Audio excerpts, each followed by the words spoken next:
Have you ever been out on a bike ride and heard a faint hissing sound or an explosion on par with a gunshot? Well, chances are that you run over a sharp piece of glass or a rock in the middle of the road, and if you don't know how to change your bike tire, then you will end up stranded for multiple hours, or even have to walk your bike miles home, because most people ride, 10 to 15 miles, and getting stranded probably in the middle of nowhere with no cell phone service is not something that you want to do.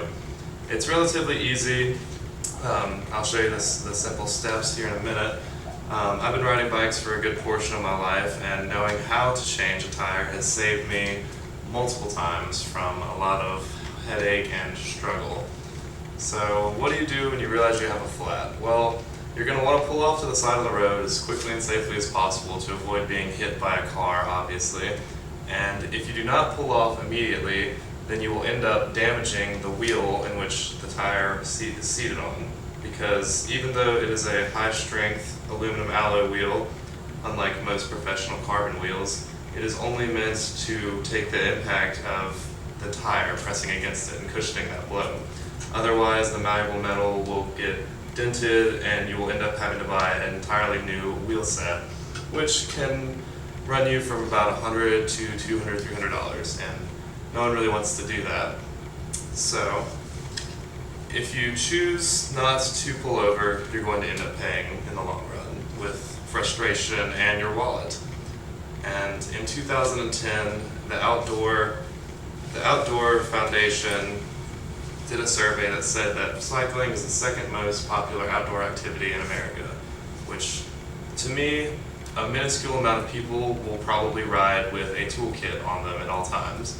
And most of the time, a toolkit will include a tire lever to properly unseat the tire, a 15mm open-end crescent wrench to unscrew the actual tire from the fork itself, and as well as an extra inner tube or a compact hand pump.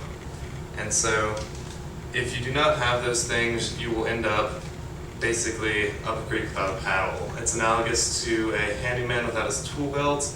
If he has to go back and forth from his toolbox to his work site, then he's going to be doing a very inefficient, poor job.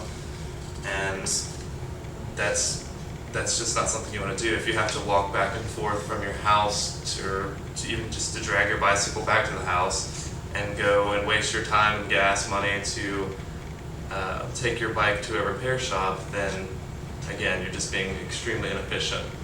And so when it comes to actually changing the tire, you're going to want to first remove it. Obviously, this is a quick release from a road bike, so it's a lot easier. And you'll just get this tire lever under here and force it up until the tire comes over the wheel. And then you'll pull all the way down, which does require some force, until you get half of the tire off of the wheel. And then once that's done, you'll go to where this is and remove this cap from, this is a Schrader valve, and pull the tire up and remove the actual tube from the tire. Once that is done, you'll simply just pull it down. And for time constraints, as well as the fact that I don't have another tube to just waste here, you would simply reinsert the tube back in the same way that it's been pulled out, just like this, and just force it back in. And then make sure that when you go along the wheel, you press it in evenly so that whenever you go to reinflate the tire, you will not explode the tube. I've had that happen many times. It's embarrassing if you're in a bike shop and have all of the professional bikers around you staring at you, as well as you're going to waste $7 every time you blow it up, which I've wasted quite a lot of money doing that. But then, once you get it properly seated, you just go around the wheel, just getting the tire back on the actual wheel itself. And it's suggested that when you do actually get the tire back on, you simply roll it across the floor to ensure that that tube has been seated properly so as not to explode it when you go to air it out.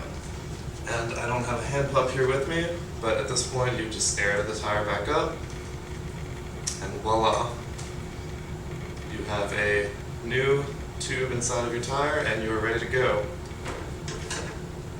So, basically, when you realize that you have a flat, you're going to want to pull off the road immediately as to avoid a collision with a vehicle, because most drivers are unaware of bicycle laws that bicyclists do have a right to occupy an entire lane, and they're treated with the same respect as an actual vehicle. And it's very easy to avoid a lot of frustration by carrying around a toolbox or toolkit with you. A fanny pack will suffice. I mean, we're not looking for a fashion statement, we're just looking for function over fashion. And if you don't do any of these, then you'll end up a very angry person who could potentially be stranded for hours and lose a lot of money and time without just being properly prepared or educated. And that is my speech. I feel like I'm about to catch on fire. Not a question. No question. Very good. Your face is a little pink.